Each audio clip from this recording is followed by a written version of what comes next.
mes amis, bonjour. J'ai passé une nuit avec les sauvageons du Forum social européen. On m'avait demandé de faire un petit discours sur l'humanisme. Alors, au début, je vous cache pas que j'avais une légère appréhension. Rien qu'à l'idée de me retrouver avec des communistes en bleu de travail et des écolos en salopettes, j'avais le frisson. C'est pour ça que j'ai demandé à Zouzou de venir avec moi. Au départ, il voulait pas, et quand je dis qu'il allait avoir plein de petits mecs puceaux et qui voulaient du changement, il a fait « Waouh, c'est bon ça, c'est tout de bon pour Zouzou. Zouzou, elle va jouer comme un grand corbeau sur Petit Rossignol. » Et ça, Zouzou, ça veut dire oui. On est donc arrivé chez les bolcheviks. Histoire de se décontracter avec Zouzou, on est allé à la buvette. J'ai commandé un schnapps et Zouzou une coupe de champagne. Le gars derrière le bar et ses marins nous a servi 2 verres de rouge.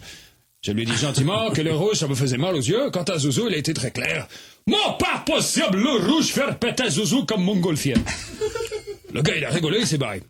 Je l'ai rattrapé par le col, je lui ai crevé un œil, je lui ai cassé 2 doigts, je lui ai luxé une épaule et arraché un testicule. Par principe. Et puis, fini la rigolade. J'ai dû chercher le podium pour faire mon speech. J'ai demandé à une haltéro-hôtesse, très moche, mon chemin.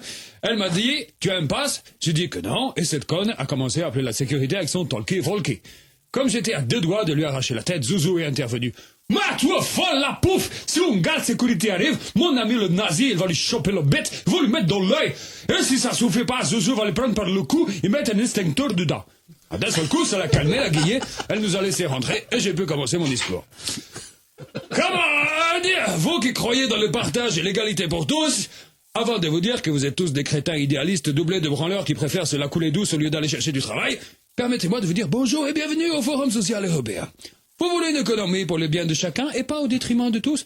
Eh bien, j'ai la solution.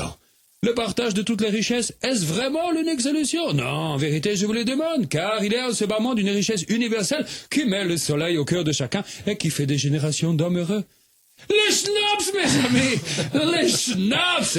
Et comme la foule commençait à gronder, j'ai fait intervenir Zouzou. Zouzou, dis-leur ce que le schnapps a apporté dans ta vie. Et Zouzou est parti.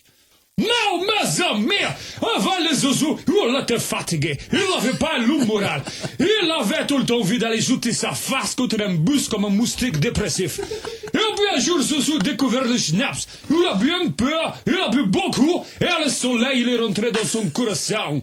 Et le Zouzou s'est appelé une grosse merde qu'il faut le taper comme une clodo dans les bois. Le Zouzou, il est devenu une camarade des sinistrés du sentiment. Le Zouzou, le schnapps, il l'a aidé dans son mission à porter le bonheur. Faites comme le Zouzou, prenez le schnapps, vive l'amour. Et voilà, Zouzou fini. Le salaud, il a fait un triomphe. Tout le monde s'est levé pour applaudir. 2 heures plus tard, j'avais fondé le mouvement unitaire et patriote pour le travail dans la joie par le schnapps.